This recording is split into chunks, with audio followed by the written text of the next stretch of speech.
Good morning students. In continuation with the last topic हम फिर से एक बार रिकॉल कर लेते हैं। मैंने आपको बताया जनरल एंट्रीज जो होती हैं डिबेंचर की वो सेम शेयर्स की तरह ही होती हैं, लेकिन क्योंकि शेयर्स में हमारा जो क्वेश्चन आता है वो क्या आता है, कॉल्स के रिगार्डिंग आता है। 2 कॉल्स या 3 कॉल्स या 4 कॉल्स जिसमें application allotment, first call, second call इस तरह से होती है। यहाँ जनरली ऐसा नहीं होता। यहाँ जो क्वेश्चन आता है उसमें या तो कंप्लीट सिंगल कॉल होगी या फिर पूरा का पूरा, यानी कि पूरा का पूरा पैसा एक ही कॉल में मांग लिया जाता है या फिर इसको 2 कॉल में मांगा जाता है।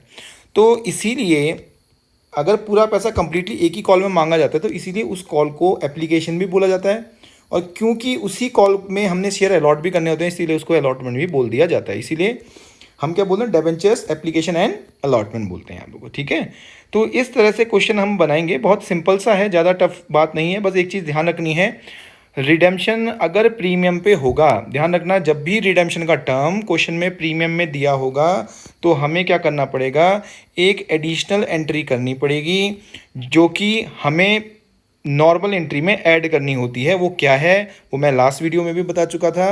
अभी भी देखिए, ये loss on issue of debenture को डेबिट करना होता है, क्योंकि ये लॉस हो जाता है। लॉस कैसे है, क्योंकि हम अभी से वादा कर रहे हैं कि हम आपको ज़्यादा पेमेंट करेंगे at the time of payment. Redemption को मतलब पेमेंट बोला जाता है, तो रिडेम्पशन के टाइम पे हम ज़्यादा पैसा देंगे, ये हम अभी से डिसाइड कर लेते हैं। तो वो, और साथ ही साथ क्योंकि ये अभी पेमेंट नहीं करना इसलिए हमारे लिए लाइबिलिटी भी है। तो ये वाली जो एंट्री है, loss account debit to premium on redemption of debenture, ये कब ऐड होती है, ये तभी ऐड होती है जब हमारा रिडेम्पशन का टर्म किस में होगा, प्रीमियम में होगा। Let's take a question. चलो हम एक एक क्वेश्चन ले लेते हैं, इसका क्या है इसका तरीका।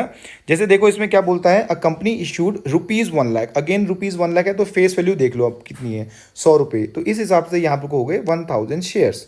अब 1000 shares at a discount of 5%। इसका मतलब है अगर 5% डिस्काउंट पे इशू होते हैं, 5% डिस्काउंट का मतलब हो गया, एक शेयर है अगर 100 का, 5% डिस्काउंट यानी कि ₹5 डिस्काउंट, तो यानी कि इशू करते समय हमें उस डिबेंचर के कितने रुपए मिलेंगे, 95। था तो 100 का, लेकिन 100 रुपये नहीं मिलेंगे। आपने डिस्काउंट पे इशू किया तो कितने मिलेंगे, 95।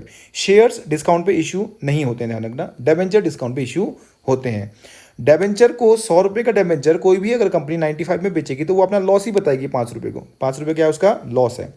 तो ये 5 रुपये तो हो गया लॉस। या तो मैंने आपको ये चीज़, एक चीज़ ये ध्यान रखना, ठीक है, अगर ध्यान रखो, एक तो ये हो गया लॉस डिस्काउंट का। अब दूसरी तरफ आते हैं, आगे का टर्म्स पढ़ते हैं।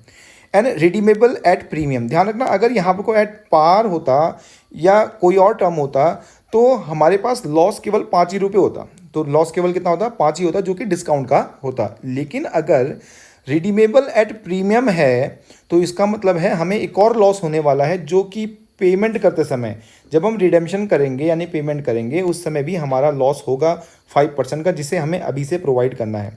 तो 5% प्लस 5% यानी 10% का लॉस हो गया। 5 रुपये तो लॉस हुआ कब, इशू करते समय, और 5 रुपये लॉस हुआ कब, पेमेंट करते समय होगा। आपको समझ में आ रही बात, हाँ। तो अब क्या है, ये 10 रुपये का लॉस, 5 प्लस 5, या तो मैं अलग अलग दिखाऊं, इस 5 रुपये को डिस्काउंट करके दिखा दूं, इस 5 रुपये को मैं लॉस करके दिखा दूं, या कंबाइंड हम इस दोनों को लॉस करके भी शो कर सकते हैं ज़्यादा एंट्री बचाने के लिए। देखिए कैसे हुआ, हम एक शेयर के हिसाब से चलते हैं। आप 1000 शेयर मल्टीप्लाई कर देना, मुझे एक शेयर पे 95 मिलेंगे इशू करते समय, आपको जैसे मैंने बताया था।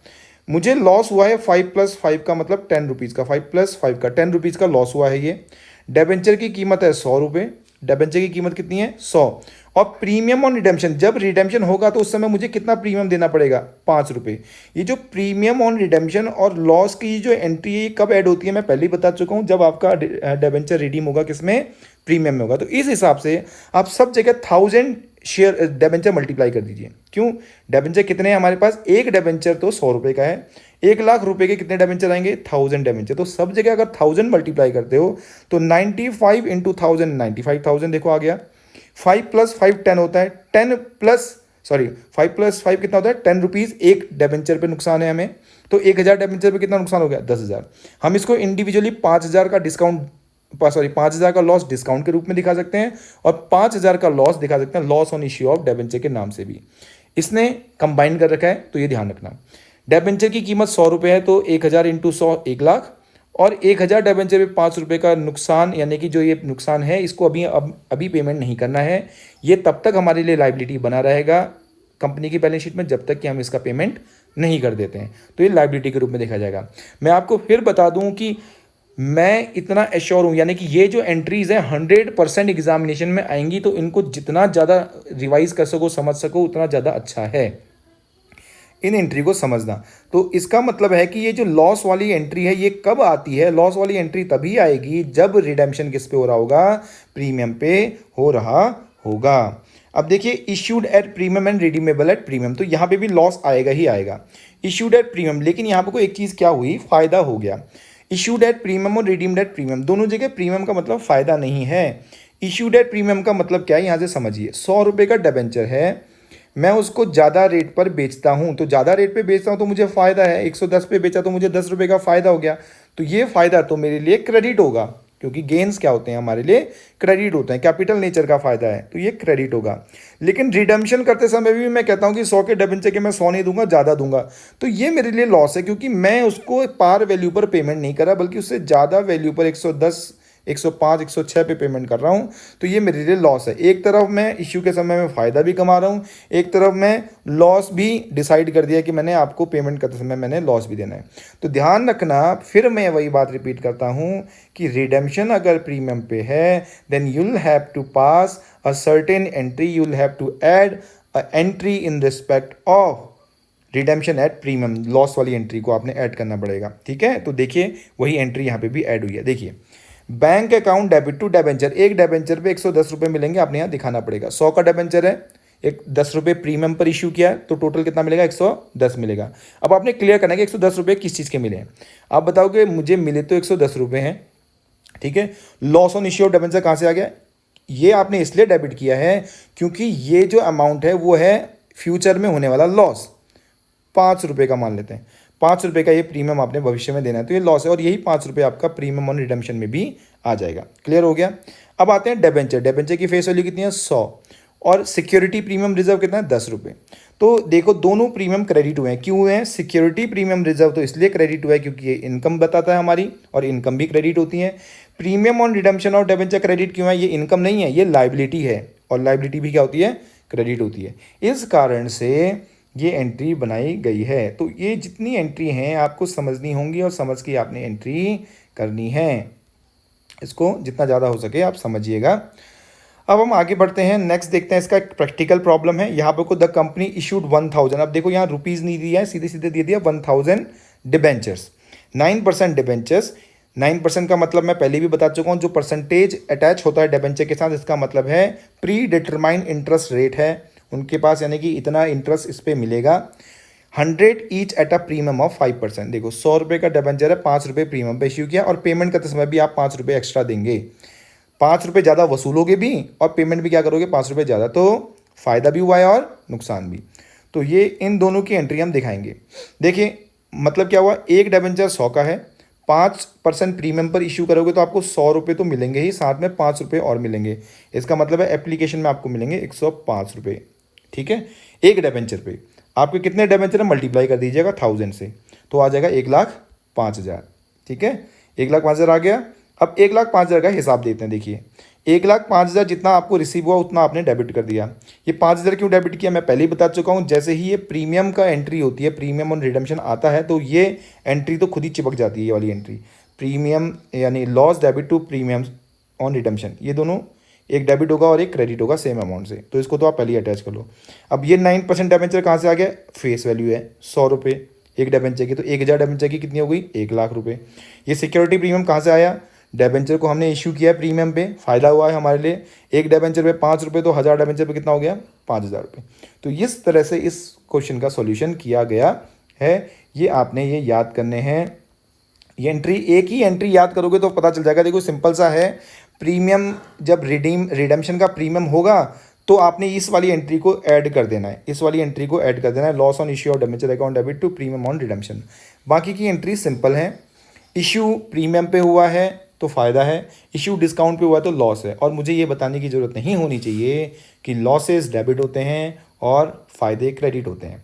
आप हमेशा जब भी एंट्री करो तो एक डिबेंचर का कैलकुलेशन पहले करना, और तब लास्ट में उसके बाद मल्टीप्लिकेशन कर देना सारी वैल्यूज़ में टोटल डिबेंचर्स को, ठीक है। तो ये चीज़ें ध्यान रखना। अब आपके लिए ये क्वेश्चन है, इसको समझ के आप क्वेश्चन बनाना, और अगर नहीं आएगा तो मुझे कमेंट्स कर लेना प्लीज़, ठीक है। ये सारे क्वेश्चंस आपके लिए हैं, ये क्वेश्चन आप लोगों ने कंप्लीट करने हैं। अब हमारे जो सिलेबस में है राइटिंग ऑफ जो डिस्काउंट है, इसके बारे में मैं आपको लिए चलता हूँ हमारे सिलेबस में। चलो सिलेबस देख लेते हैं एक बार क्या बोलता है सिलेबस, ठीक है। जो रिवाइज सिलेबस है वो क्या बोल रहा है अकाउंटेंसी का, देख लेते हैं एक बार से।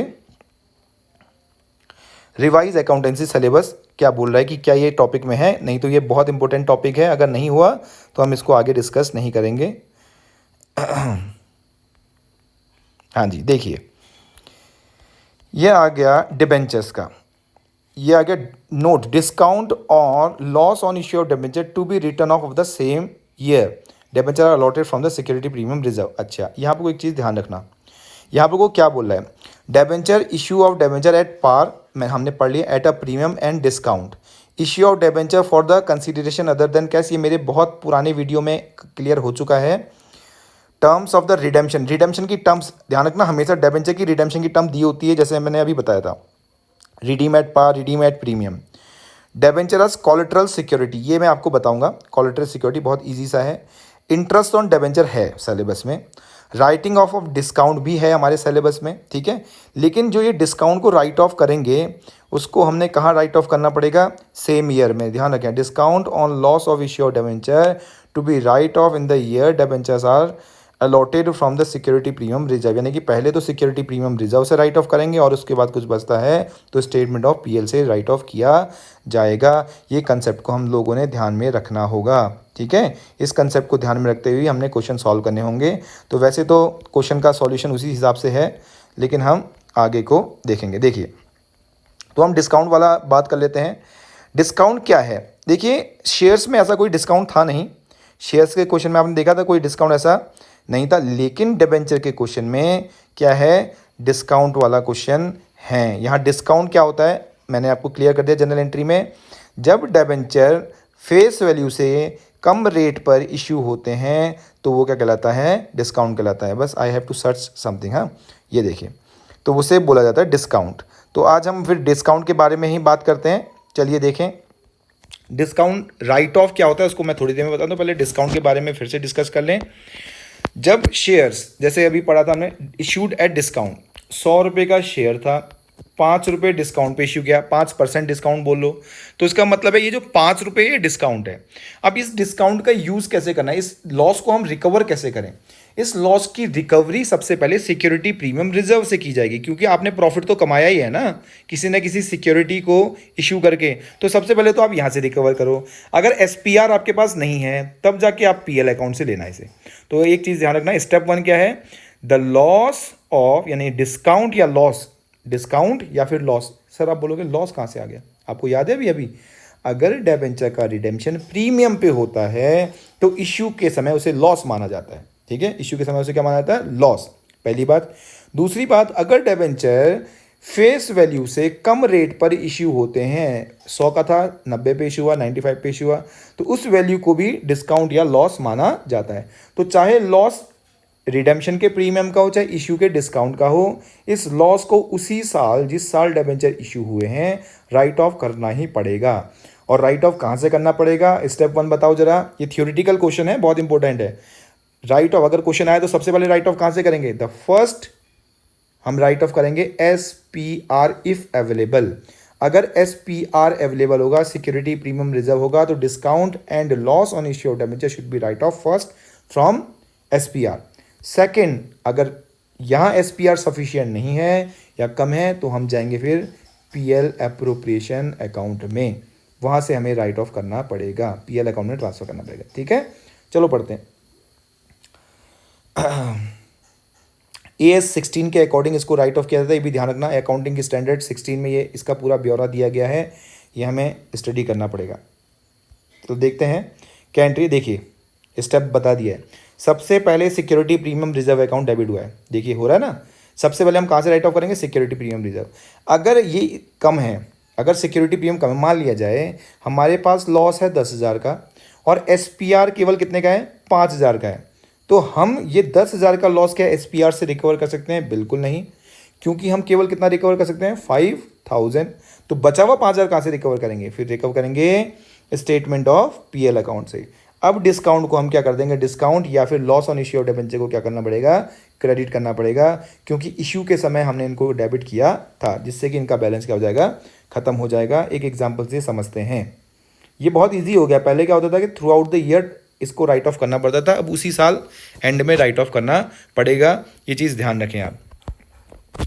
देखिए illustration number 1, on 1 April 2019 A limited has issued ₹1,00,000। Again rupees word आ गया तो ध्यान रखें, इसका मतलब है 1,00,000 रुपए के डिबेंचर हैं, 100 रुपये का एक है तो 1,000 डिबेंचर हो गए। डिस्काउंट ऑफ 6%, कितने परसेंट डिस्काउंट है, 6%, 100 का 6%। हमेशा ध्यान रखना फेस वैल्यू का ही परसेंटेज कैलकुलेट करना, चाहे इंटरेस्ट का कैलकुलेशन करना हो, चाहे डिस्काउंट का करना हो, चाहे प्रीमियम का करना हो, परसेंटेज इधर ही से लिया जाएगा। तो 6 रुपये यहाँ लॉस हो गया आपको एक तो डिस्काउंट का। आगे बढ़ते हैं, the debentures are to be redeemed equally spread over 5 annual installment, 5 equal installment में उनका पेमेंट होना है। अगर आप देखें तो 1,00,000 के डिबेंचर है, 5 एनुअल इंस्टॉलमेंट में पेमेंट होगी, तो यानी कि 20,000 रुपये हर साल पेमेंट करने हैं आपने। स्टार्टिंग फ्रॉम 31 मार्च 2020, 19 में इश्यू हुए थे, अगले ही साल से रिडेम्पशन स्टार्ट हो गया भाई, ठीक है। जनरल एंट्री शुरू कीजिए बोल रहा है, तो बहुत आसान है। इसमें देखो कि ये कहीं नहीं लिखा है कि डिस्काउंट का क्या करना है, ध्यान रखना ये क्लियरली मेंशन हो चाहे ना हो, आपको ये एंट्री दिखानी पड़ेगी। इसमें क्लियर मेंशन है ऑल्सो शो द डिस्काउंट। तो हम देखो क्या करेंगे, हमें पता है कि अब देखो डिबेंचर का रिडेम्पशन किस पे होना है, the debentures are to be redeemed equally spread over 5 annual installment. ये नहीं लिखा है कि डिबेंचर का रिडेम्पशन प्रीमियम पे होना है, तो हम प्रीमियम मान के नहीं चलेंगे, ध्यान रखें, हम एट पार ही मानेंगे जब तक क्लियरली मेंशन ना हो debentures are redeemed at premium. Debentures are to be redeemed equally spread over 5 installment, 5 installment में पेमेंट तो होना है, लेकिन एक डिबेंचर पे कितना पैसा दिया जाएगा ये मेंशन नहीं है। तो इसका मतलब साफ है कि डिबेंचर पार पे ही पेमेंट होगी, यानी कि 100 का डिबेंचर है और 100 ही हम पेमेंट भी करेंगे। तो इसका मतलब है हमें कोई लॉस नहीं होने वाला है, केवल एक ही लॉस है डिस्काउंट का। तो कैसे देखेंगे, बहुत आसान है। 100 का डिबेंचर 6 रुपये डिस्काउंट पे इशू हुआ तो 94 रुपीज़ आपको मिलेंगे, तो यहाँ 94 आ गया। Bank account debit to 9% debenture application and allotment, 94 एक डिबेंचर का, ध्यान रखना। हमारे पास कितने डिबेंचर है 1000, तो कितना आ गया आंसर 94,000। ये ध्यान रखना, जो ये मैं वर्किंग लिख रहा हूँ ना, ये आपने क्लियरली यहाँ पर को लिखनी है, जहाँ बैंक अकाउंट लिख रहे हो उसके बगल में, वहाँ पर को आपने क्लियर दिखानी है। ये वर्किंग दिखाओ बोलते हैं वहाँ साफ साफ कि कहाँ से आया, ठीक है। ये चीज़ें आप क्लियर करें। तो अब हम आते हैं नेक्स्ट, अब आपको ये बताना होगा कि 94,000 का क्या किया भाई। 94,000 हमें मिले एप्लीकेशन में और हमें लॉस भी हुआ, बोलोगे आप कितने रुपए का लॉस हुआ, 6 रुपये का एक डिबेंचर में। तो 100 डिबेंचर 1,000 डिबेंचर पे कितने का हो गया, 6,000 का। इसको आप लिखोगे डिस्काउंट। तो लॉस किसे लिखते हैं, जब रिडेम्पशन प्रीमियम पे हो रहा होगा तो उसे लॉस लिखा जाता है, जब डिस्काउंट पे इशू होंगे तो उसे डिस्काउंट लिखा जाएगा। नुकसान ये कंपनी के लिए 6 रुपये का। और डिबेंचर की फेस वैल्यू कितनी थी 100 रुपये, तो यहाँ 100 ही आ गया। 1,000 मल्टीप्लाई कर दो तो ये कितना आ गया 1,00,000। आई होप कि आपको ये समझ में आ गया होगा। अब समस्या क्या है, अब समस्या ये है कि अगर आपने डिबेंचर का इशू लॉस पे या डिस्काउंट पे किया हो तो ये जो लॉस है इसका करना क्या है, इसको कहीं ना कहीं तो ट्रांसफ़र करना पड़ेगा। बिल्कुल, AS 16 बोलता है कि इस लॉस को इसी साल आप ट्रांसफ़र कर दो। अब ट्रांसफ़र करने का नियम क्या है कि भैया हमारे पास सबसे पहले SPR होना चाहिए। क्वेश्चन देखो, क्या सिक्योरिटी प्रीमियम रिजर्व इस क्वेश्चन में कहीं दे रखा है, मुझे तो नहीं दिख रहा, नहीं है। तो हम क्या माने कि SPR नहीं है, क्या नहीं है SPR। तो जब SPR नहीं होगा तो हमारे पास सेकंड स्टेप क्या है कि हम उस लॉस को रिकवर कहाँ से करें, उस लॉस की रिकवरी करेंगे स्टेटमेंट ऑफ PL अकाउंट से। Statement of PL account debit to discount on issue of debenture, लो हो गया ट्रांसफ़र। अगर यहाँ पर कोई SPR दिया होता तो SPR से पहले रिकवर करते, और अगर SPR कम होता तो जितना SPR है उससे पहले रिकवरी होती और जो बचा अमाउंट है वो स्टेटमेंट ऑफ PL से रिकवर किया जाता। आई होप कि ये भी समझ में आ गया होगा। यही दिखा रहा है डिस्काउंट के बारे में, ठीक है। अच्छा, यहाँ पर कोई रिडेम्पशन की आपको एंट्री नहीं करनी है, ध्यान रखना रिडेम्पशन का क्वेश्चन नहीं आने वाला है। रिडेम्पशन आपके सिलेबस से हट गया, केवल डिस्काउंट के ही क्वेश्चन आएंगे। तो ये जो रिडेम्पशन होना है उसकी एंट्री आपने नहीं करनी है। क्लियर हो गया, चलिए आगे बढ़ते हैं। यही इसी तरह से क्वेश्चन एक ये भी है, सिक्योरिटी प्रीमियम रिजर्व यहाँ देखा, देखो कितने का दे रखा है 50,000 का। चलो देखते हैं इसमें क्या है। यहाँ पे कोई लॉस होगा, देखो दो तरह से लॉस है। देखो कितना लॉस है, मैं यहाँ पर फटाफट से कैलकुलेशन हो जा रहा है। देखो 5% का ये लॉस है और 7% प्रीमियम पे आपने पेमेंट भी करना है, तो 12% का लॉस हो गया। 5% का डिस्काउंट का लॉस है और 7% का प्रीमियम का। 12% एक डिबेंचर 100 रुपये का, तो 100 का 12% कितना हो गया 12 रुपये। 12 रुपये का लॉस है एक डिबेंचर पे 12 रुपये, तो कितने डिबेंचर है हमारे पास, देखो 6000 डिबेंचर है, मल्टीप्लाई कर दो 6000, 72,000 हो गया। अब 72,000 रुपये का लॉस है, रिकवर करने के लिए हमारे पास SPR केवल 50,000 है, तो इसका मतलब है 12,000 रुपये कहाँ से आएंगे, स्टेटमेंट ऑफ PL अकाउंट से आएंगे। ये आगे भी दिखा होगा, आगे सॉल्यूशन में होगा, देखिए आ गया 50,000 72,000, सीधे कैलकुलेशन हो रहा है, कोई इसमें ज़्यादा टेंशन ही नहीं है। आपने इतना ही काम करना है, ये क्वेश्चन आपने बनाने हैं। आई होप कि आपको ये समझ में आ रहा होगा। ठीक है, इसकी जो मेरे पास जो इमेज होगी मैं आपको ग्रुप में यानी कि गूगल क्लासरूम में सेंड करूंगा, वहाँ से आप लोग इनको देखिएगा और क्वेश्चन का सॉल्यूशन बनाइएगा। अगर आपको यहाँ से स्क्रीनशॉट नहीं मिल पा रहा है तो मैं इसकी इंडिविजुअल दे दूंगा। तो ये भी क्वेश्चन इसी तरह से है। एनी प्रॉब्लम मुझे आपने टेक्स्ट करना है ग्रुप में या फिर गूगल क्लासरूम में। ये जो इंटरेस्ट ऑन डिबेंचर का चैप्टर है, पार्ट है, इसको हम नेक्स्ट वीडियो में कवर करेंगे अच्छे से, ठीक है। और इसके बाद हमारा डिबेंचर खत्म हो जाएगा नेक्स्ट वीडियो के बाद। तब तक thank you very much, revision करते रहिए और मुझे रिपोर्ट करते रहिएगा, ठीक है।